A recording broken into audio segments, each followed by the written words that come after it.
శృతిస్మృతిపురాణానాం ఆలయం కరుణాలయం నమామి భగవత్పాదం శంకరం లోకశంకరం. శంకరం శంకరాచార్యం కేశవం బాదరాయణం సూత్రభాష్యకృతౌ వందే భగవంతౌ పునః పునః. సదాహం సంప్రదాయజ్ఞం శయ్యమీంద్రం సదాశ్రయం సద్గురుం సచ్చిదానందం సదాచారం శమాశ్రయే. సహనావతు సహనో భునక్తు సహ వీర్యం కరవావహై తేజస్వినావధీతమస్తు మా విద్విషావహై. ఓం శాంతి శాంతి శాంతి. ప్రమాణ సహాయం లేకపోయినా కూడా మనకి జ్ఞానం కలగచ్చు, ప్రమాణముల యొక్క సహాయం లేకుండా. ఇది ప్రమాణము, ఇది ప్రమేయము, ఇతడు ప్రమాతృవు అనే విభాగము మనం తెలుసుకుంటున్నాం కదా. దీనిని మనము ప్రమాణాల చేత తెలుసుకోం, నేరుగా అనుభవంతో తెలుసుకుంటాం.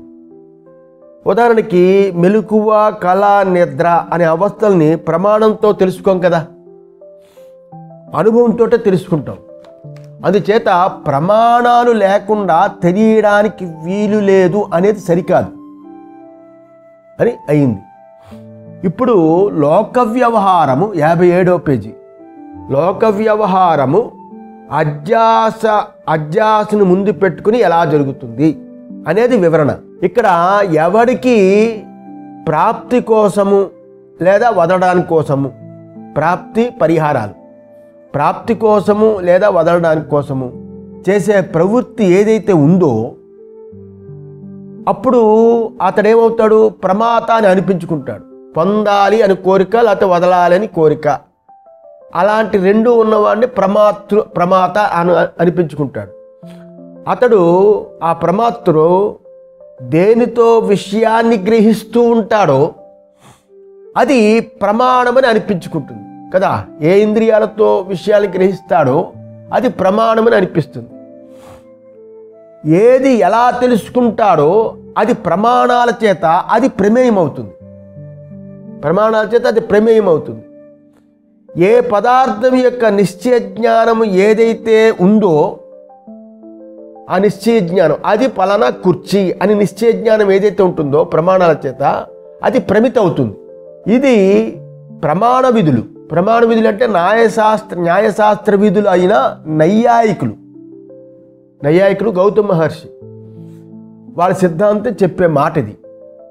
అందువలన ఇది ప్రమాణము, ఇది ప్రమేయము అని ఏ ప్రత్యక్షాది శబ్ద ప్రత్యయ రూప వ్యవహారాలు, వాటికి అనుగుణమైనటువంటి ప్రవృత్తి నివృత్తి రూప సమస్త వ్యవహారాలు ఏదేది ఉన్నాయో అవన్నీ అవిద్య అని పేరు గల అధ్యాస ముందు పెట్టుకునే కలుగుతాయి. వీటన్నిటికీ మూలం ప్రమాతృ అనుకోకపోతే ప్రమాణాలు ఉండవు, ప్రమాణాలు లేకపోతే ప్రమేయం, ఇవన్నీ అధ్యాస పురస్సరంగానే అవుతాయి.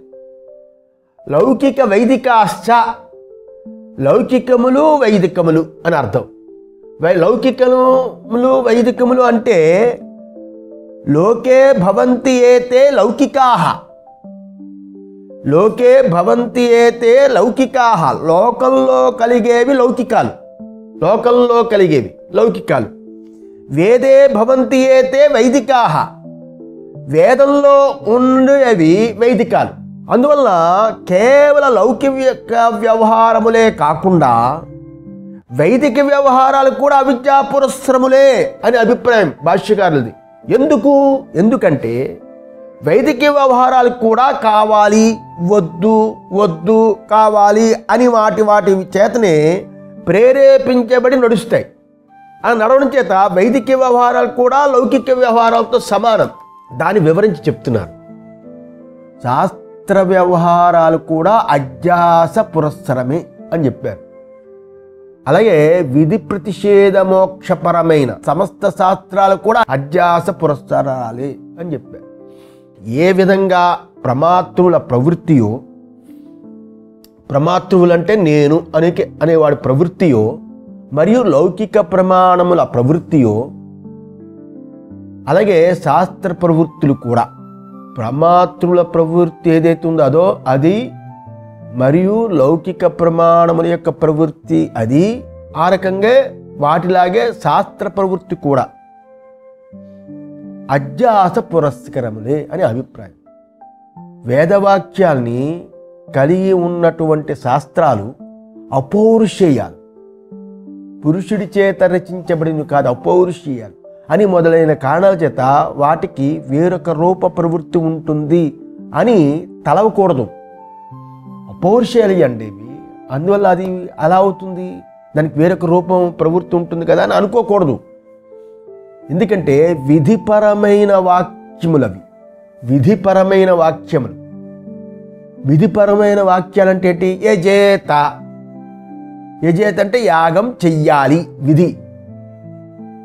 తవ్యప్రత్యయాలు, యాగం చెయ్యాలి, విధి. జుహూయాత్, హోమం చెయ్యాలి అని మొదలైన రూపవాక్యాలు విధిపరాలు. ప్రతిషేధపరాలు, ప్రతిషేధపరాలంటే నా హింస్యాత్, హింసించకూడదు. నహంతవ్య, చంపదగినవాడు కాడు మొదలైనవి. ఇవి నిషేధవాక్యాలు. మరియు మోక్షపరాలు, మోక్షపరాలంటే ఉపాసితవ్య, శ్రోతవ్య, మంతవ్య అని ఉపాసించదగినవాడు, వినదగినవాడు, మననం చెయ్యదగినవాడు, ఈ వాక్యాలు మోక్షపరాలు. అలాగే బ్రహ్మైవేదం సర్వం, ఈ సమస్తము బ్రహ్మమే అని మొదలైన వాక్యాలు అవి. ఇలా విధి ప్రతిషేధ మోక్షపరాణి అనే వాక్యాల యొక్క అర్థం. ఇక్కడ ఆయాయా పరత్వం, ఆయాయా పరత్వం అంటే ఆయాయా విషయాల్ని వివరించడం ద్వారా పురుషార్థ ఉపాయాన్ని తెలియచేయడమే వాటి యొక్క ఉద్దేశం. ఉపాయాన్ని తెలియజేస్తాయి. అధ్యాసకర్త అయిన పురుషుడు, అధ్యాసకర్త అయిన పురుషుడే అంటే అధ్యాసతో కూడుకున్న పురుషుడే శాస్త్రోక్త సాధనను అనుష్ఠించడానికి అధికారి. అధ్యాసతో కూడుకున్న పురుషుడే శాస్త్రోక్తమైన సాధన అనుష్ఠించడానికి అధికారి. ఇది ఇంపార్టెంట్. మరియు అధ్యాసను ఆశ్రయించే శాస్త్రాలు కూడా సాధ్య సాధన బంధ మోక్షములు మొదలైన పదార్థాలను ప్రతిపాదిస్తూ ఉంటుంది. అంతేగాని పరమార్థంగా ఆ పదార్థాలు ఉన్నవని ఉద్దేశంతో కాదు కదా. ఉపాసితవ్య, అవన్నీ నిజంగా ఉన్నాయని కాదు ఉపాసించడానికి. అందువల్లే గౌడపాదాచార్యులు ఏమన్నారు? న నిరోధో న చోత్పత్తి నబద్ధో న చ సాధక న ముముక్షు న వై ముక్త ఇత్యేష పరమార్థత. 2:22. లయం లేదు, ఉత్పత్తి లేదు, బద్ధుడు లేడు, సాధకుడు లేడు, ముముక్షువు లేడు, ముక్తుడు లేడు. ఇదే ఈ పరమార్థం. కథం, ఇప్పుడు సంశయం. సంశయం ఏంటి? కథం పునః అవిద్యావద్విషయాణి ప్రత్యక్షాదీని ప్రమాణాని శాస్త్రాన్ని చ. అయ్యా, మీరు చెప్తుంది నాకు ఆశ్చర్యంగా ఉంది. ప్రత్యక్షాది ప్రమాణాలు, ప్రత్యక్షమైన ప్రమాణాలు కదా, ప్రత్యక్షాది ప్రమాణాలు, ప్రత్యక్షాది ప్రమాణాలు శాస్త్రాలు అవిద్యావంతుని యొక్క విషయాలు అంటున్నారు. అది ఎలా? ఇలా శంకించడంలో ఆయనకి ఒక అభిప్రాయం ఉంది. ఏమంటే, ఎక్కడో కొన్ని ముచ్చిపు చెప్పు ఎందు వెండి, తాడి ఎందు పాము, ఎండమావలి ఎందు నీరు అనే స్థలాల యందు కనిపించే అధ్యాసని చూపించి సమస్త వ్యవహారాలు అధ్యాస పురస్సరములు అని ఎలా చెప్తారండి? అన్యాయం కదా. పైన భ్రాంతులు అందరికీ తెలిసిన దాన్ని అవన్నీ కల్పించేసి అధ్యాసను చూపించేసి సమస్త వ్యవహారాలు అధ్యాస పురస్సరాలంటే ఎలాగా? శాస్త్రాలు తీసేస్తున్నారు, ప్రత్యక్షాది ప్రమాణాలు తీసేస్తున్నారు. ప్రమాణ ప్రమేయ వ్యవహారాలే అవిద్యావంతుల విషయాలైపోతే ప్రమాణ ప్రమేయ, ప్రమాణములు ప్రమేయము ఇవన్నీ కూడా అవిద్యా విషయాలే అయిపోతే ప్రమాతృవు కానీ ప్రమాణాలు కానీ కుదరవు కదా. ప్రమాతృవు కూడదు, ప్రమాణాలు కానీ కుదరవు. ఎందుకంటే ప్రమేయాల్ని ప్రమాణాలతో తెలుసుకోవాలి. ప్రమేయాన్ని ప్రమాణాలతో తెలుసుకోవాలి. అలా తెలుసుకోవడానికి ప్రవర్తిస్తే ప్రమాతృత్వే కాదు కదా. ప్రమేయాలు తెలుసుకుంటే ప్రమాణాలు వాడుకోవాలి. ప్రమాణాలు వాడుకొని తెలుసుకోకపోతే వాడు ప్రమాత్రమే కాడు. మళ్ళా ఇది ప్రమాణము, ఇది ప్రమేయము అని వివేకం లేకుండా ప్రమాత్రమే కాలుడు కదా, మనకు ఉంటుంది కదా. ఇవి ఇంద్రియాలు, అది వస్తువులు అని వివేకం ఉంటుంది కదా. ఆ వివేకం లేకపోతే వాడు ప్రమాత్రమే కాడు కదా. అందుచేత మొదట ప్రమాతృవు అవిద్యావంతుడు కాడని తెలుసుకో. ఆ జ్ఞానం ఉంటుంది కదండి, ఇవి ఇంద్రియాలు, అది వస్తువులని. అందులో అవిద్యావంతుడు ఎలా అవుతాడు? అవిద్యావంతుడు కాడు. దానిని మీరైనా అంగీకరించి తీరాలి. అలాగే అవిద్యావంతుడిని ఆశ్రయించి ఉన్నాయి అని అంటే, ఒకవేళ అవిద్యావంతుడిని ఆశ్రయించి ఉన్నాయంటే ప్రమాణాలే కాకుండా పోతాయి. అజ్ఞాని అవిద్యావంతుడిని ఆశ్రయించి ఉన్నాయంటే ప్రమాణం దేనికి? ఇంకా అవిద్యావంతుడిని ఆశ్రయించి ఉపయోగం లేదు కదా. బూడిదలో పోసిన పన్నీరు అయిపోతుంది. అవి ప్రమాణాలు నిజం చెప్పిన అబద్ధం అయిపోతుంది అవిద్యావంతుడు అజ్ఞానికి. కనుక ఎందుకంటే యథార్థ జ్ఞానమే కదా ఇక్కడ ప్రమా అంటే. ఇంద్రియాల ద్వారా యథార్థంగా తెలుసుకున్న జ్ఞానాన్నే ప్రమా అంటాం, లేకపోతే ప్రమితి అంటాం. అంటే ఏమిటి? అటువంటి యథార్థ జ్ఞానానికి కరణము. అలాంటి యథార్థ జ్ఞానానికి కరణం అంటే సాధనము. ప్రమాణాలు అంటేనే అనే ప్రమాతృకి కరణాలవి, ప్రమాకరణం. కనుక అవిద్యని ముందు పెట్టుకొని ప్రవర్తించు కరణాలకి అంటే ప్రమాణాలకి భ్రమను కలిగించే సామర్థ్యం లేకుండా పోతుంది. అవిద్యను ముందు పెట్టుకుని ప్రవర్తిస్తే కరణాలు అంటే ప్రమాణాలు భ్రమను కలిగించే సామర్థ్యం లేకుండా పోతుంది కదా అవిద్యను ముందు పెట్టుకుని ఉంటే. అందువల్ల ఆ ప్రమాణాలు అని ఎలా కుదురుతుందండి? అవి ప్రమాణాలు కాకుండా పోతాయి. అందుచేత ప్రమాణాలు అవిద్యావంతుడి విషయాలు అని అంటే ప్రమాతృ ప్రమాణముల తత్వము తెలియక చెప్పినట్లయిపోతుంది. అవుతుంది. జ్ఞానం ఉండే ప్రమాణాలు వాడుకుంటాడు. ప్రమాణాలు స్ఫుటంగా ఉన్నాయి కాబట్టి ప్రమేయం తెలుసుకుంటాడు. అలా చెప్పచ్చు కదా. అవిద్యా పురస్సరాలను ఎలాగంటారు? కనుక అవి అవిద్యావంతుడు విషయాలు కావు అని అవశ్యంగా మీరు అంగీకరించాలి. మరియు ప్రమాణమునందు దోషము గాని ఆ దోషము చేత కలిగే జ్ఞానము మిథ్య అయి ఉండడం కానీ ప్రతి ఒక్క ప్రమాణం యందు తప్పక ఉంటుందనే నియమం లేదు కదా. సరిగా కన్ను కనిపించకపోతే తప్పవచ్చు, సరిగా వినిపించకపోతే తప్పు మాటగా వినిపించచ్చు. కానీ అది మిథ్య అలా అవుతుంది. ప్రతి ఒక్క ప్రమాణం యందు తప్పక అలా ఉంటుందని నియమం ఉంటుందా? ఉండదు కదా. అలా ఉంటే కదా సమస్త ప్రమాణాలు అవిద్యావంతుడు విషయాలని చెప్పచ్చు. అది ఇక్కడ చూడండి. సత్యనారాయణ ఎంత తీసుకొచ్చారో. మామూలుగా బుడబుడకులు వేదాంతం వింటే అంతా అవిద్యా పురస్సరం వింటే అంతా అవిద్యరా.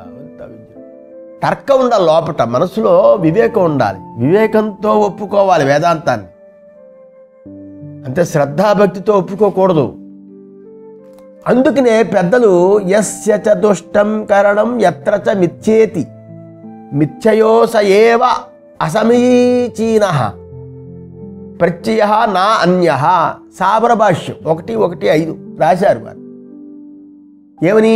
ఎవడి ప్రమాణాలు దుష్టము అంటే దోషసహితము అని అర్థం.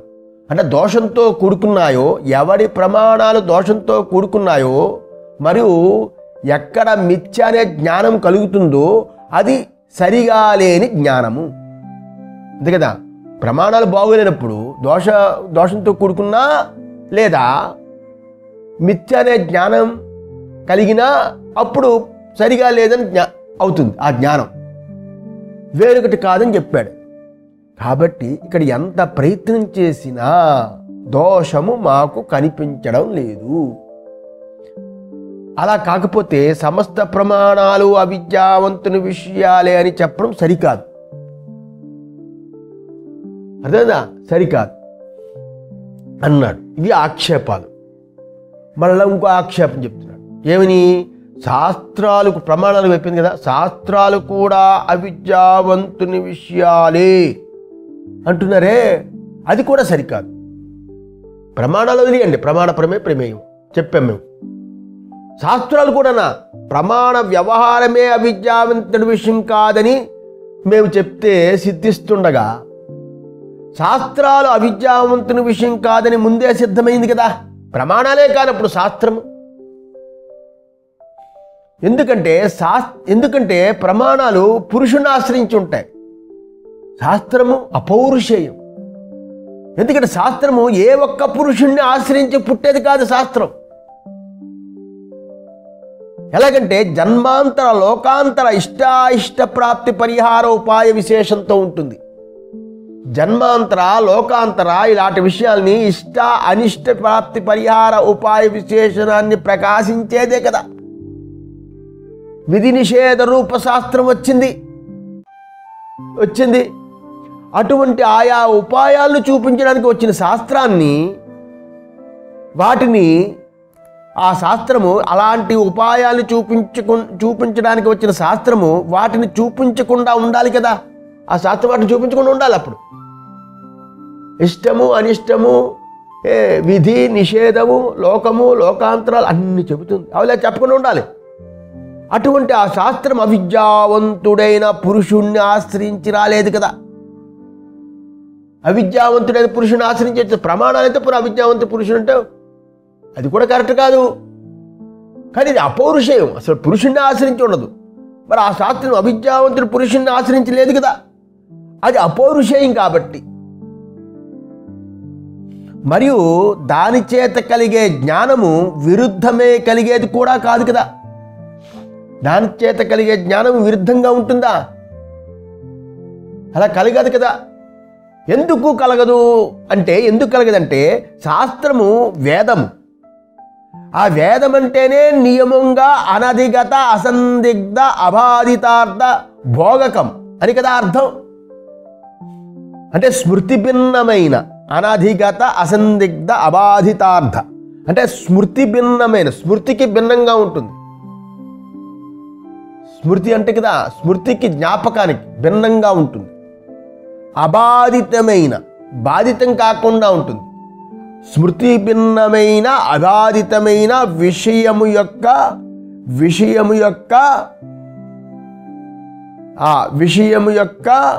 జ్ఞానం అది. అటువంటి అనుభవించదగింది ప్రమ అంటే అర్థం. అంటే అర్థం ఏంటి? జ్ఞానంలో స్మృతి చేరదు. వేదం ఎంత గొప్పదంటే వేదం యొక్క జ్ఞానంలో స్మృతి చేరదు. మళ్ళా పాము తాడు అన్నట్లు సంశయం ఉండకూడదు. సందిగ్ధం అంటే సంశయం. అసందిగ్ధ పాము తాడు అన్నట్లు అలా సంశయం ఉండకూడదు. అది స్మృతి భిన్న అబాధితం. అది కదా జ్ఞానం అంటే. అది ప్రమంటం. ప్రమన్న జ్ఞానం అన్న ఒకటే. ఇటువంటి శాస్త్రానికి అధికారి ఎవడు అని ఎవరిని అడిగితే, అలా అడిగినప్పుడు ఆ అధికారిని అర్ధి సమర్థో విద్వాన్ అని కదా నిర్వర్తించింది. అర్ధి సమర్థో విద్వాన్, ప్రయోజనం కోసం విద్వాను సమర్థుడు అర్థిస్తున్నాడు కనుక అందుచేత విధి నిషేధ శాస్త్రాలే అవిద్యావంతుడు విషయాలు కానప్పుడు విధి నిషేధ శాస్త్రాలే అవిద్యావంతుడు విషయం కాదని తెలియంది కదా. ఇంకా వివేకాది సాధనలకి లేదా మోక్ష శాస్త్రానికి ఏ పురుషుడు అధికారో అటువంటి మోక్ష శాస్త్రము అవిద్యావంతుడు విషయం ఎలా అవుతుందండి? విషయం కాదు కదా. మోక్షం కూడా అవిద్యావంతుడి విషయం అంటే మానేస్తారు. అహంకారం వచ్చేస్తుంది కదా, నేను అవిద్యావంతున్నా. మోక్ష శాస్త్రం ప్రస్థానత్రయ భాషను చెప్పుకుంటే నేను అవిద్యావంతుడిని అయిపోతాను. అవిద్యావంతుడి విషయం మనకెందుకు? జపం చేద్దాం. అలాంటిది మోక్షశాస్త్రం అవిద్యావంతుడి విషయం ఎలా అవుతుంది? అవ్వదు కదా అనేది స్పష్టం. అందువల్ల సమస్త ప్రమాణ ప్రమేయ వ్యవహారాలు, సమస్త శాస్త్రాలు అవిద్య అని పేరుగల అజ్ఞాతను ముందు పెట్టుకుని ప్రవర్తిస్తున్నాయి అని అనడం సరికాదు. అందుచేత అధ్యాస నివృత్తి కోసం బ్రహ్మ జిజ్ఞాస చెయ్యాలి అని అనడం కూడా సరికాదు. అంతే కదా, అధ్యాస భాష్యం అయిన తర్వాత అదే వస్తుంది కదా, అతాతో బ్రహ్మ జిజ్ఞాస అని వస్తుంది. అధ్యాస నివృత్తి కోసం బ్రహ్మ జిజ్ఞాస చెయ్యాలనే మాట కూడా సరికాదు. ఇక్కడ 2 ఆక్షేపాలు ఇలా తీసుకున్నారు. మొదటి ప్రమాణాల గురించి, 2 ఆక్షేపం శాస్త్రం గురించి. నాయన, 1 ప్రమాణ వ్యవహారాలు అవిద్యావంతుడు విషయం ఎలా అని అడిగాం. 2 శాస్త్రాలు అవిద్యావంతుని వ్యవహారాలు అనేది ఎలా అని అడిగాం. 2 అడిగాం. ఈ 2 లోకల్లో కొంతమంది విద్యావంతులు, మరికొంతమంది అవిద్యావంతులు అనే భేదము వ్యవహారం ఉంది. ఈ 2 లోకల్లో కొంతమంది విద్యావంతులు, కొంతమంది అవిద్యావంతులు అనే వ్యవహారం లోకల్లో ఉంది కదా. అలా ఉన్నా కూడా ఈ అధ్యాస రూప అవిద్య ఏదైతే ఉందో ఇద్దరికి సమానం. లోకల్లో ఉండడం కరెక్టే, విద్యావంతులు అవిద్యావంతులు. వేదం పూర్తిగా 4 వేదాలు చతుర్వేది, 4 వేదాలు చదువుకున్నా వాడు విద్యావంతుడా అవిద్యావంతుడా? లోకంలో వాడు విద్యావంతుడు, అది రానివాడు అవిద్యావంతుడు. ఇవన్నీ ఉన్నాయి. కానీ అధ్యాస రూప విద్య ఏదైతే ఉందో ఇద్దరికి సమానంగా ఉంది. అంటే ఏంటి? వేదాంత శాస్త్రం ప్రకారం అధ్యాస రూప విద్య యందే లోకంలో విద్యావంతుడు అవిద్యావంతుడు అనే వ్యవహారం జరుగుతుంది. వేదాంత శాస్త్ర ప్రకారం అధ్యాస రూప అవిద్య యందే లోకంలో వేదాంత శాస్త్ర ప్రకారం లోకంలో సామాన్యంగా విద్యావంతులు అవిద్యావంతులు ఉంటారు. వేదం చదువుకున్నాడు విద్యావంతుడు కానివాడు. కానీ వేదాంత శాస్త్ర ప్రకారం అధ్యాస రూప విద్యను పెట్టుకొని చెప్తుంది. ఆ లోకంలో విద్యావంతులు అవిద్యావంతుల వ్యవహారం జరుగుతుంది. సహజంగా అవిద్య ఉండడం, ప్రయత్నంతో విద్య సంపాదించుకోవడం, అవిద్య పోవడం మొదలైనవి అన్నీ ఆత్మానాత్మను విడదీసుకోకపోవడం చేత నిజంగా ఉండే ఆత్మయందు ఎప్పటికీ నిజంగా లేని అనాత్మని ఉన్నట్లు కల్పించుకొని నేను ఇటువంటి వాడిని, ఈ వస్తువు నాది, ఇది నాది అని రూపాధ్యాస యందే సమస్త వ్యవహారాలు జరుగుతాయి కదా. ఉదాహరణకి ఒక సినిమా యందు ఒక దృశ్యం కల్పించుకున్నాం. ఒక సినిమా యందు ఒక దృశ్యాన్ని కల్పించుకున్నాం. ఒక దొంగ ఒక ఇంటిలో ప్రవేశించాడు. ఆ దొంగ ఇంట్లో ప్రవేశించి ఒక విలువైన వస్తువుని అక్కడ దొంగలించాడు. దీనిని ఒక పోలీసు గమనిస్తున్నాడు, ఏం చేస్తున్నాడా అని. పోలీసు తనను గమనించిన దాన్ని దొంగ కూడా చూశాడు, గమనిస్తున్నాడు రా అని. వెంటనే ఆ దొంగ పారిపోవడానికి ప్రారంభిస్తున్నాడు. ఎలా తప్పించుకుందాం, ఎలా పారిపోదాం ప్రారంభిస్తున్నాడు. పోలీసు జాగ్రత్త వాడు వెంట పడుతున్నాడు. చివరికి ఆ దొంగ ఒక చీకటి గదిలో దాక్కున్నాడు. పోలీసు కూడా ఆ చీకటి గదిలో అలా ప్రవేశించాడు. చివరికి పోలీసు ఏం చేశాడు? ఆ గదిలో ఉన్న లైటు స్విచ్ని దాన్ని ఆన్ చేశాడు. చేసిన వెంటనే ఆ కాంతిలో దొంగ పట్టుబడతాడు. అది సినిమా. ఇక్కడ ఏంటి జరిగింది? చీకటి వెలుగు అనే వ్యవహారం అయింది కదా. చీకటి వెలుగు అనే వ్యవహారం అంతా ఒకానొక మూలభూతమైన చీకటిలో నడిచింది. సినిమా థియేటర్ అంతా చీకటిగా ఉంటుంది కదా. చీకటి నడిచి అనే విషయము మన మనసుకు తోచదు. అప్పుడు తోస్తుందా? తోచదు. అందులో తన్మయులై ఉంటాం. ఆ చీకటి ఏది అంటే సినిమా హాల్లో ఉన్న చీకటి. ఆ చీకటియే లేకపోతే సినిమాలోని తెర మీద చీకటి వెలుగని వ్యవహారమే నడవదు కదా. అలాగే వేదాంత శాస్త్ర ప్రకారము లోకంలో భౌతిక విజ్ఞానం ఉంది, వాస్తు శాస్త్రం ఉంది, శిల్పశాస్త్రం ఉంది, మనోవిజ్ఞాన శాస్త్రం ఉంది, జ్యోతిష శాస్త్రం ఉంది, వేదాది విద్యలు ఉన్నాయి. వేదశాస్త్రము, ఖగోళ శాస్త్రము, భూగర్భ శాస్త్రము, ఎన్నెన్నెన్నో రకాలు అనేక విద్యలను అభ్యసిస్తూ ఉంటారు. అలా అభ్యసించినా కూడా అలాగే సంగీతము, నృత్యము, చిత్రలేఖనము మొదలైన కళల్ని అభ్యసించిన విద్యావంతులకి మరియు ఏ విధమైన ఏ విద్య కూడా లేని అవిద్యావంతులకి సమానంగా ఒకానొక అవిద్య ఉంది. సినిమా థియేటర్లో చీకటి ఉన్నట్టుగా సమానంగా ఒక అవిద్య ఉంది. అది ఏ అజ్ఞాస్వరూప అవిద్య. అది అజ్ఞాస్వరూప అవిద్య. దాని ఆశ్రయమందే లోకంలో విద్యావంతులు మరియు అవిద్యావంతుని వ్యవహారం నడుస్తుంది. చాందోక్యంలో 7:1-2 అనే మంత్రంలో నారదుడు సనత్కుమార్ దగ్గరికి వచ్చాడు. సనత్కుమార్ అంటే సుబ్రహ్మణ్య స్వామి.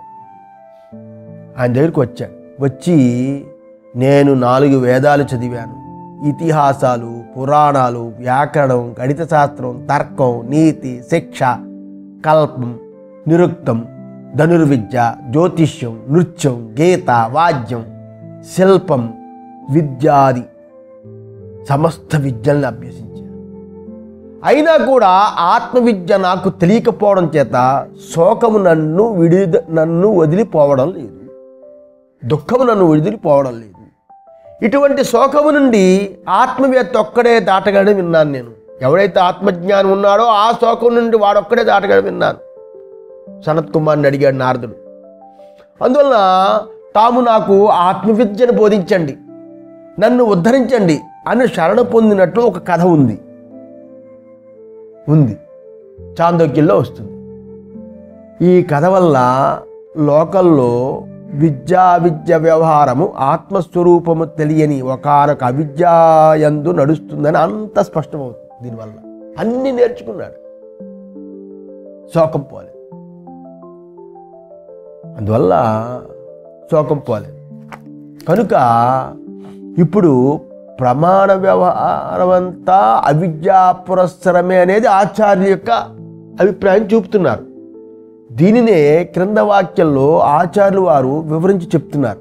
మొట్టమొదటి ఏంటంటే, చెప్పిన సంశయం ఏమిటి అంటే, ప్రమాణములు అవిద్యావంతుడి విషయమైతే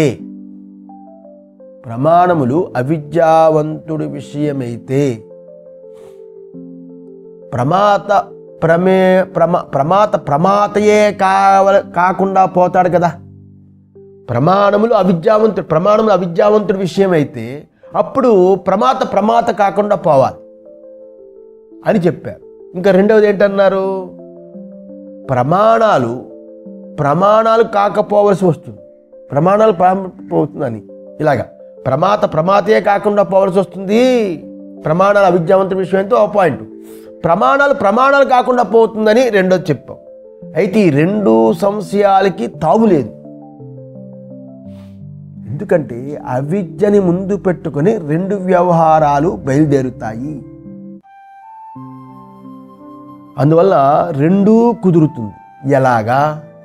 ఎలా కుదురుతుంది అంటే చదవండి. దేహేంద్రియాదిషు అహం మమ అభిమానరహితస్య ప్రమాతృత్వ అనుపపత్తౌ ప్రమాణ ప్రవృత్తి అనుపపత్తేః దేహేంద్రియాదులయందు నేను నాది అని అభిమానం లేనివాడు ప్రమాత కాలేడు. అది ఇక్కడ ఫండమెంటల్ రూల్. దేహేంద్రియాదులయందు నఖశిఖ పర్యంతం దేహేంద్రియాదులయందు నేను నాది అని అభిమానం పెట్టుకోకపోతే ప్రమాత ఎలా అవుతాడు? ప్రమాత కాలేడు.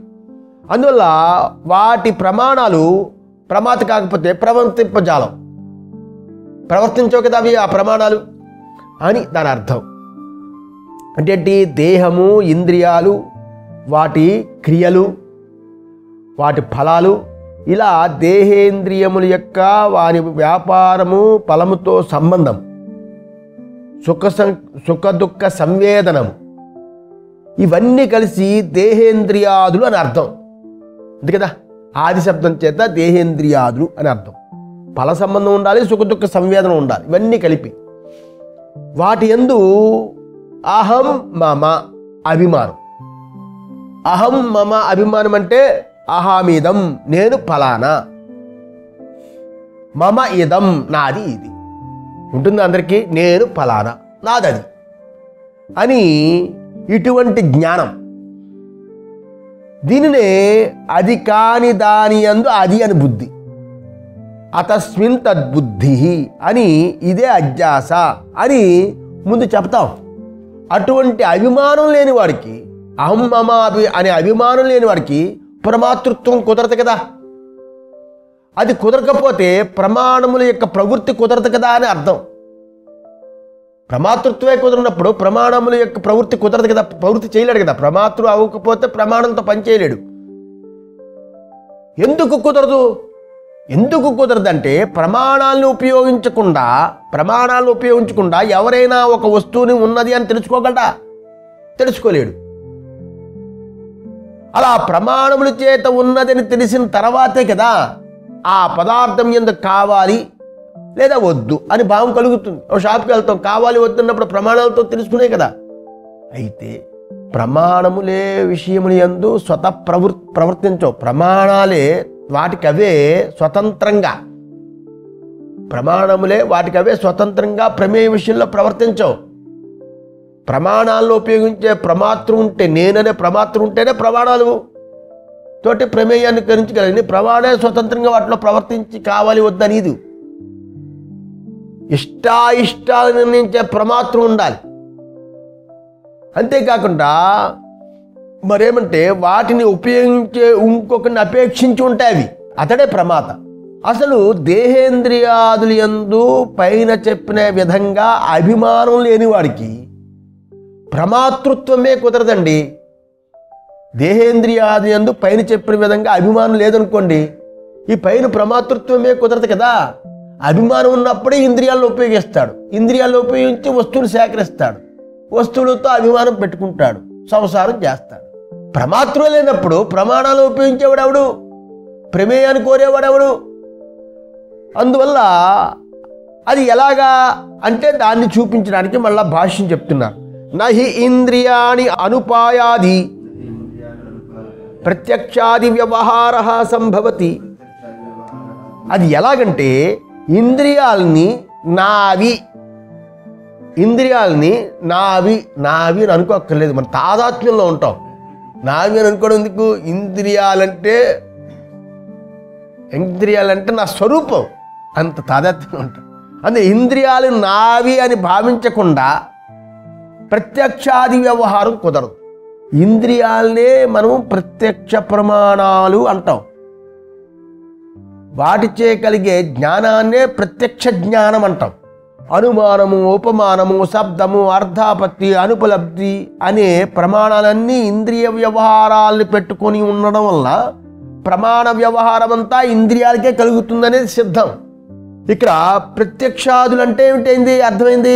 ప్రత్యక్షము, అనుమానము, ఉపమానము, శబ్దము, అర్థాపత్తి, ఉపలబ్ధి ఇవి ప్రత్యక్షాది ప్రమాణాలు. ఇవి ఇంద్రియాల చేతే కలుగుతాయి. అంతే కదా. ప్రత్యక్షము, అనుమానం అన్నీ ఇంద్రియాల చేతనే. ఇంద్రియాలంటే మనోబుద్ధి, చిత్తము అన్నీ కూడా. వాటి వ్యవహారమే ఇది నాకు ప్రత్యక్షమైంది,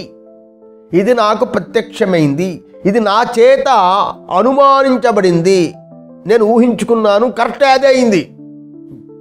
మంట మండుతుంది, నిజం, ఎందుకంటే పొగ కనిపించింది కాబట్టి అని మొదలైన ప్రత్యక్ష వ్యపదేశ రూప వ్యవహారం. మళ్ళా ఈ ప్రత్యక్షాది వ్యవహారము ఇంద్రియాదులు గ్రహించకుండా, ఇంద్రియాలను తీసుకోకుండా, అంటే ఏంటి? వాటి వ్యాపారం స్వీకరించకుండా కుదరదు కదా. ఎందుకంటే అటువంటి ప్రత్యక్షాదుల వ్యవహారానికి తప్పకుండా ఇంద్రియాల వ్యాపారం ఉండే తీరాలి కాబట్టి. అది ఎలా అంటే ప్రత్యక్షము అంటే ప్రత్యక్షం స్యాత్ ఇన్ ఐంద్రియకం అని అమరం ప్రతిగతం అక్షరం ఇంద్రియం ప్రత్యక్షం అని. అంటే ఒక్కొక్క ఇంద్రియానికి ఆయా విషయాన్ని గురించి కలిగే వృత్తి ఏదైతే ఉంటుందో, ఒక్కొక్క ఇంద్రియానికి ఆయా విషయానికి కలిగే వృత్తి ఏదైతే ఉంటుందో దాన్ని ప్రత్యక్షము అని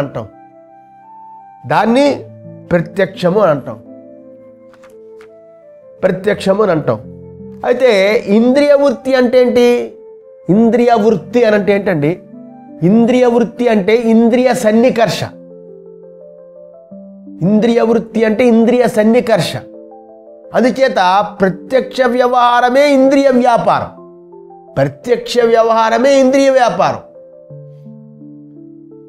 ఇందులో అంత చెప్పబడింది ఏంటంటే మనకి ఇప్పుడు అర్థమవుతుంది. ప్రమాతృ, ప్రమాణము, ప్రమేయం 3 విడదీయలేనివి. వివేకం చేస్తే విడదీసి తెలుసుకోగలం, కానీ విడదీయలేని బంధం. 3 ఒక్కసారే వ్యవహారం చేస్తాయి. ప్రమాతృ లేకపోతే ప్రమాణాలు పనిచేయవు, ప్రమాణాలు లేకపోతే ప్రమేయం తెలియబడదు, ప్రమేయం తెలియబడిందంటే ప్రమాణాలతోటే, ప్రమాణం పనిచేసాయంటే ప్రమాతృతోనే. ఇది తాదాత్మ్య సంబంధం, అటువంటి సన్నికర్షణ. అందుచేత ప్రత్యక్ష వ్యవహారమే ఇంద్రియ వ్యాపారం, లేకపోతే కుదరదు. అలాగే అనుమానాది వ్యవహారం కూడా, అనుమానము, ఉపమానము ఇత్యాది వ్యవహారం కూడా ప్రత్యక్షం మీదనే ఆధారపడి ఉంటుంది, ప్రత్యక్షం మీదనే జీవించి ఉంటుంది. ప్రత్యక్షం పొగ అనేది కనిపించకపోతే దేన్ని అనుమానిస్తాం? మంట అని. అది ప్రత్యక్షం. అన్ని ప్రత్యక్షం మీద ఆధారపడి మిగతావన్నీ ఉంటాయి. కనుక ఇంత మాత్రం చేత ప్రమాణాలు అవిద్యా పురస్సరములు అని ఎలా చెప్పగలరు మీరు?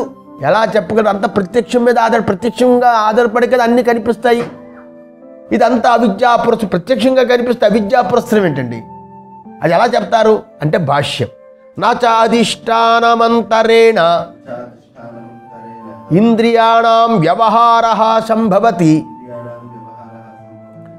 అధిష్టానమైన దేహము లేకుండానే, అధిష్టానమైనదే అంటే అధిష్టానం దేహము, అధిష్టానమైన దేహమే లేకుండానే ఇంద్రియాల వ్యవహారం కూడా జరగదు. ప్రమాతృ, ప్రమాణ, ప్రమేయం తీసుకొచ్చాడు, దేహాన్ని తీసుకొస్తాడు. దేహం లేకపోతే ఇంద్రియాలు ఎక్కడ ఉంటాయి? ఏదో తాడుకు వేలబడి ఉంటాయి మన ఇంద్రియాలు, శరీరం మీద, శరీరం మధ్యలో అంటుకొని ఉన్నాయి. అందులో అధిష్టానమైన దేహమే లేకుంటే ఇంద్రియాల వ్యవహారం కూడా జరగదు. నేననే ప్రమాణాలు, నేను ప్రమాణాలైన ఇంద్రియాలను ఉపయోగిస్తున్నాను, నేను ప్రమాణాలైన ఇంద్రియాలను ఉపయోగిస్తున్నాను అని దానికన్నా ముందు ఏముండాలి? దేహంలో నేను అనే అధ్యాస జరిగి ఉండాలి. నేను ఇంద్రియాలను ఉపయోగించి విషయాన్ని చూస్తున్నప్పుడు ఆ ఇంద్రియాలు ప్రమాణాలు ఏమైంది? నేను అన్నప్పుడు దేహం అనే దాన్ని అధ్యాస చేసుకోవాలి. నేనే శరీరాన్నే నేను, దేహంలో నేను, శరీరమే నేను అనే అధ్యాస జరగాలి. ఇదంతా జరిగితే కదా ఒకడు ప్రమాత అవుతాడు. కనుక ప్రమాతృత్వము ఆత్మలో దేహేంద్రియాల అధ్యాస అనే అవిద్య చేత వచ్చిందని అంటున్నాం. ఎందుకంటే దాన్ని వివరిస్తున్నాను. శరీర రూపమైన ఆశ్రయము లేకుండా ప్రత్యక్షాది వ్యవహారం జరగడానికి కావలసిన ఇంద్రియ రూపం వ్యాపారం ఉండదు. శరీరం ఆశ్రయం లేకుండా ఇంద్రియ వ్యాపారం అలా ఉంటుంది, ఉండదు. ఎందుకంటే చేష్టేంద్రియాథశ్రియ శరీరం, కావలసిన లేదా విడవవలసిన పదార్థానికి ఏ అర్థము, ఏ చేష్టలు జరుగుతాయో వానికి ఆశ్రయం శరీరం అని అర్థం. న్యాయసూత్రం. చేష్టేంద్రియాతిశ్రియ శరీరం, కావలసిన లేదా విడవవలసిన, కావాలి అంటే అవి, వదలబెట్టవలసిన అవి, ఇలాంటి వస్తువులకై ఏ అర్థము, ఏ చేష్టలు ఏ ప్రయోజనం కోసం చేష్టలు జరుగుతాయో వాటికి ఆశ్రయం ఏమిటి? శరీరం అని అర్థం. ఇది సూత్రం, న్యాయసూత్రం 1:11. అలాగే తమకు విషయమైన శబ్దాదులు యందు, తమకు విషయాలైన శబ్దాదులు, శబ్దస్పర్శ రూపంలో విషయాల యందు ప్రవర్తించి ఇంద్రియాలకి ఆశ్రయము ఈ శరీరమే. అలాగే ఇంద్రియాల చేత తెలియబడే విషయాలు ఏవైతే ఉన్నాయో, బాహ్య విషయాలు, వారిచే కలిగే సుఖదుఖాలకు ఆశ్రయము శరీరమే. విషయం, వస్తువు దొరికిందనుకో ఆనందం, వస్తువు దొరకలేదనుకో దుఃఖం. కనుక ఆ ఆశ్రయము శరీరమే ఆ సుఖదుఖాలకి. కావున వీటన్నిటినీ మనస్సులో ఉంచుకునే ఆచార్యులు వారు నచ అధిష్టానమంతరేణ అని చెప్పారు. పోనీ అలా ఉన్నప్పటికీ ప్రమాణములు అవిద్యాపురసములు అని చెప్పడం ఎలా? పోనీ అలా ఉందండి, పోనీ అధిష్టానాన్ని ఆశించి శరీరాన్ని ఆశించి, పోనీ అలా ఉన్నప్పటికీ ప్రమాణాలు అవిద్యాపురస్సులు అంటున్నది అలా ఎలా చెప్తారు? దానికి ఇప్పుడు చెప్తున్నారు. ఏం చెప్తున్నారు? నచ అనధ్యస్త ఆత్మభావేన దేహేన కశ్చిత్ వ్యాప్రియతే. శరీరాన్ని తాను అని అధ్యసించుకోకుండా ఏ ఒక్కడు కూడా ఏ కార్యంలోని ప్రవృత్తి కాలేడు. ఏమిట్రా అధవాల జడంగా కూర్చున్న పనిచేయరా అంటే పనిచేస్తా. ఒకసారి ఎవడన్నా ఉందనుకో అంటే శరీరం తాను కాకుండా ఏ పని తోచదు, ఇంకా చేయలేడు. కనుక వెనుక ఇంద్రియాలు వ్యాపారము దేహాశ్రితమని, ఇంద్రియాల యొక్క వ్యాపారము దేహాన్ని ఆశ్రయించి ఉంటాయని, దాని చేతనే ప్రత్యక్షాది వ్యవహారాలు జరుగుతున్నాయని చెప్పబడింది. దానివల్ల ఏం సిద్ధించింది అంటే తనకు శరీరంలో సంబంధం, శరీరంతో సంబంధం ఉంటే కానీ ప్రమాణ వ్యవహారం సిద్ధించదు. శరీరంతో సంబంధం లేకుండా అవుతుంది. అన్ని మూడు అందులోనే అవుతాయి. ప్రమాతృ ప్రమాణ ప్రమేయం. శరీరాన్ని నేను అనుకోకపోతే ప్రమాణాలు పనిచేయవు కదా. శరీరం ముందు అదే నేను ప్రమాత శరీరం అనుకుని ప్రమాణం ఉన్నాయి, దాన్ని ఉపయోగించుకుంటాడు. శరీరం కావాల్సిన ప్రమేయాన్ని ఆశిస్తూ ఉంటాడు. కనుక తనకి శరీరంతో సంబంధం ఉంటే కానీ ప్రమాణ వ్యవహారం సిద్ధించదు. లేకపోతే తనకు ప్రమాతృత్వమే లేకుండా పోతుంది. లేకుండా పోయి దాన్ని ఆశ్రయించి ఉన్నటువంటి ప్రమాణ ప్రవృత్తి కూడా కుదరదు కదా. పోనీ ఆత్మకి శరీరంతో సంబంధం కలిగింది అని అంటే ఆత్మకి ప్రమాతృని ఎందుకు అంటారు మీరు? ప్రమాతృని ఎందుకు మధ్యలో పెడతారు? ఆత్మకే శరీరంతో సంబంధం కలిగింది అంటే పోనీ అలా అనుకుందాం. ఆత్మకే శరీరంతో సంబంధం కలిగింది అని అనుకుందాం. దానివల్ల ఏమొస్తుంది? ఏమి హాని అవుతుంది? హాని ఏమవుతుంది? ఏమి హాని అవుతుందంటే అసలు దేహాత్మకి ఏ రకంగా సంబంధము ఏ రకంగానూ కుదరదు. దేహానికి ఆత్మకి ఎటువంటి సంబంధము కుదరదు. అందువల్ల కర్మనిష్ఠుడు చెబితే, కర్మనిష్ఠుడు కానీ పాట వింటే చచ్చిపోతాడు. వైరాగ్య ముక్తి కావాలని కోరుకుని స్వర్గ భోగాలు ఆశించేవాడు. ఎందుకంటే దేహాత్మలకి ఏ రకంగా సంబంధము ఏ రకంగానూ కుదరదంటే ఒప్పుకోలేడు. దేహం నుంచి ఆత్మ బయటికి వెళ్తుంది కాబట్టి జీవుడికి పిండ ప్రదానం అనే దాంట్లో కాన్సెప్ట్లో ఉంటాడు. ఎందుకంటే తాదాత్మ్య సంబంధం లేదు దేహానికి ఆత్మకి, సంయోగ సంబంధం లేదు దేహానికి ఆత్మకి, సమవాయ సంబంధం లేదు దేహానికి ఆత్మ. తాదాత్మ్య సంబంధం కానీ సంయోగ సంబంధం కానీ సమవాయ సంబంధం కానీ కుదరదు దేహాత్మకి. ఎందుకంటే స్వయం సిద్ధ పరమార్థ సద్రూప చిన్మాత్ర స్వరూపుడైన ఆత్మది. అది స్వయం సిద్ధం. శరీరం పుడుతుంది, సస్తుంది. ఆత్మ స్వయం సిద్ధం, పరమార్థ రూపం అంటే వాస్తవమైన రూపం, నిజస్వరూపం. సద్రూపం అంటే వట్టి ఉనికి రూపం, చిన్మాత్రం చైతన్య స్వరూపం. అటువంటి ఆత్మకి దానికి అంటే శరీరానికి విరుద్ధ స్వభావము కలిగిన దేహంతో, అలాంటి ఆత్మకి విరుద్ధ స్వభావం కలిగిన దేహంతో ఏ రకమైన సంబంధము కల్పించడానికి వీల్లేదు. అందువల్ల అధ్యాస సంబంధమే చెప్పాలి, కానీ తాదాత్మ్య సంబంధం చెప్పకూడదు, సంయోగ సంబంధం చెప్పకూడదు, సమవాయ సంబంధం చెప్పకూడదు. తర్కపదాలవి. ఆత్మకి దేహానికి తాదాత్మ్య సంబంధం కుదరదు, సంయోగ సంబంధం కుదరదు, సమవాయ సంబంధం కుదరదు.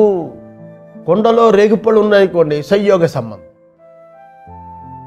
వైదికులు తాళు కడతారు కదా, అదే కుంభానికి, చెంబుకి, అది సమవాయ సంబంధం. అలాంటి ఏ సంబంధమో కుదరదు. అందువల్ల అధ్యాస సంబంధమే చెప్పాలి దేహానికి ఆత్మకి.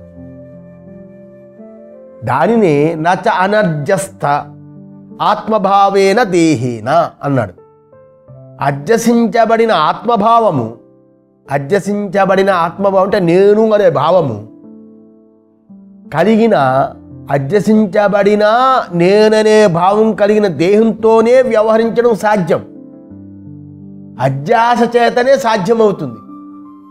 ఇక వేరే సంబంధాలు లేవు ఆత్మకి దేహానికి, అధ్యాస చేతని. అంతేగాని నేను అని అధ్యాస చేసుకోకుండా ఏ రకమైన వ్యవహారము సాధ్యము కాదు అని అర్థం. మొత్తానికి ఈ రకంగా చెప్పబడింది. కనుక ఇక్కడ తెలుసుకోవాల్సింది అంటే దేహము ఇంద్రియాలు మొదలైన వాటి యందు, దేహము ఇంద్రియాలు మొదలైన వాటి నేను నాదని తప్పు అభిమానం లేనివాడికి ప్రమాతృత్వం లేకపోవడం చేత ప్రమాణ వ్యవహారం అవ్వదు. అందువలన ప్రత్యక్షాది ప్రమాణాలు అవిద్యావంతుడి విషయాలు. సాక్షి అయిన ఆత్మకి దేహము ఎలా ఉంటుంది? సాక్షి అయిన ఆత్మకి దేహము సాక్ష్యంగా ఉంటుంది. ఇక్కడ చెప్పవలసిన అవసరం లేదు, కానీ కలలో కనిపించిన తన అనే దేహము, తనకి కనిపించే దేహాలు సర్వము సాక్షికి అన్ని దేహాలు సాక్ష్యంగా ఉంటాయి. తాను తెలుసుకున్న శరీరం తాను కాడు. తను తెలుసుకున్న నఖశిఖ పర్యంతం శరీరాన్ని తెలుసుకుంటాం. శరీరం ఎక్కడ నొప్పి తెలిసినా తెలుసుకుంటాం, వెంట్రుక కదిలినా తెలుసుకుంటాం, కింద గోరు పెరిగినా తెలుసుకుంటాం. అంటే మొత్తం నఖశిఖ పర్యంతం శరీరాన్ని తెలుసుకుంటున్నప్పుడు శరీరాన్ని తెలుసుకుంటున్న తాను శరీరం ఎలా అవుతాడు? కనుక దేహాన్ని ఆశ్రయించిన ఇంద్రియాలు తనవి కావు. అంటే దేహాన్ని తానని ఇంద్రియాలు తనవని తప్పుగా తెలుసుకోకుండా తాను ప్రమాత అని ప్రమాణాలను ఉపయోగించుకొని ప్రమేయాన్ని తెలుసుకునేవాడిని అనడానికి వీల్లేదు, తప్పుగా తెలుసుకోకపోతే కదా. కనుక ఈ అనుభవమే ప్రమేయ వ్యవహారం అవిద్య అనడానికి చాలు. ప్రమాతృ ప్రమాణ విభాగము అవిద్యతోనే మిథ్యా ప్రతీతి అని నిశ్చయిస్తే సర్వసాక్షి అయిన ఆత్మ ఒక్కడే సత్యమని జ్ఞానం కలుగుతుంది. కాబట్టి ఇక్కడ నేను అధ్యాస చేసుకోకుండా ఎటువంటి వ్యాపారం సాధ్యం కాదని చెప్పారు. ఇప్పుడు 43వది సుగుమ. ప్రమాణములు అవిద్యా పురస్సరములు అని ప్రతిపాదించిన దానిని ఉపసంహారం చేస్తున్నారు. ఇంతవరకు ఏం చెప్పారు నాన్న? ఇంతవరకు ఏం చెప్పారంటే ఇంద్రియ వ్యాపారము లేకుండా ప్రత్యక్షాది వ్యవహారం సిద్ధం కాదు అని చెప్పారు. ఇంద్రియ వ్యాపారం లేకుండా వస్తువులు తెలియవు.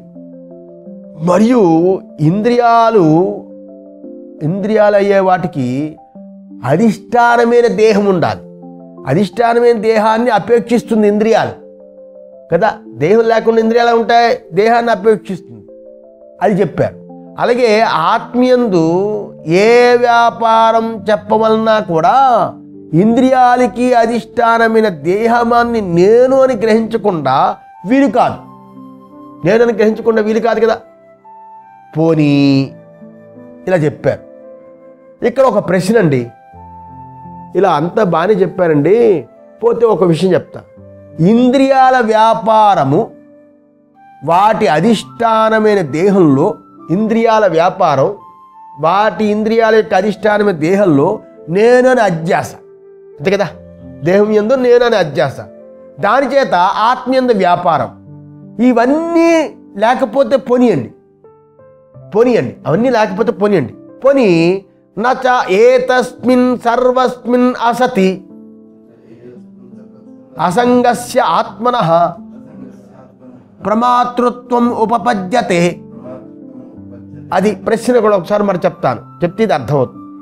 ఇంద్రియాల వ్యాపారము వాటి అధిష్టానమైన దేహము, ఆ దేహంలో నేనని అధ్యాస, దాని చేత ఆత్మీయందు వ్యాపారం, ఇవన్నీ లేకపోతే పోనీయండి. ఇవన్నీ లేవు. పోనీ ఇదంతా కలగకపోతే అసంగుడైన ఆత్మకి ప్రమాతృత్వం పొందడం కూడా ఉండదు కదా. అసంగుడైన ఆత్మకి ప్రమాతృత్వం కుదరదు కదా. ప్రమాతృత్వము అంటేనే ప్రమాణాలను ఉపయోగించేవాడు, ప్రమాతృ అంటేనే ప్రమాణాలు ఉపయోగించేవాడు, అంతే కదా. ప్రమాతృ కానివాడు ఒట్టి ప్రమ అంటే ఒట్టి ఎరుక స్వరూపం, జ్ఞానస్వరూపం. తృచ్ ప్రత్యయం చేరగా ప్రమాతృ. ఎందుకు తృచ్ ప్రత్యయం వచ్చింది? ప్రమాణాలను ఉపయోగించాడు కాబట్టి. అయితే ప్రమేవాడు కనుక ప్రమాతృత్వం అంటేనే ప్రమాణాలు ఉపయోగించేవాడు. అలా ఉపయోగించడం చేత ఆత్మ అసంగుడు కాబట్టి ఆయనకి స్వతహా కుదరదు అలా ఉపయోగించడం అనేది. అలా ఉపయోగించడం ఆత్మ అసంగుడు కదా, దేనితో సంగం అవ్వడం. కనుక ఆయనకి స్వతహా కుదరదు. అసంగుడు అని ఎలా అంటే రెండవ వస్తువుతో సంగం కలిగి ఉండడానికి అయోగ్యుడు, యోగ్యుడు కాదు రెండవ వస్తువుతో కలిసి ఉండడం. కనుక ఈ రకంగా చెప్పండి. పోనీ ప్రమాతృత్వమే లేకపోతే పోనీయండి, సరే బాగానే చెప్పారు. ప్రమాతృత్వమే లేకపోతే పోనీయండి. నచ ప్రమాతృత్వం అంతరేణ ప్రమాణ ప్రవృత్తి అస్తి. అయ్యా బాబు అది తప్పు. ప్రమాతృత్వము లేని ప్రమాణాలు ప్రవర్తించే విధము లేదు, ఆ పద్ధతే లేదు. ప్రమాతృత్వం లేకుండా ప్రమాణాలు ప్రవర్తించే పద్ధతి ఉందా? లేదు కదా అంటున్నారు శంకరాచార్యులు. ప్రమాతృత్వం వహించకపోతే ప్రమాణాలు ప్రవర్తించవు కదా అంట. సహనా భవతు సహనో భునక్తు సహ వీర్యం కరవావహై తేజస్వినావధీతమస్తు మా విద్విషావహై. ఓం శాంతి శాంతి.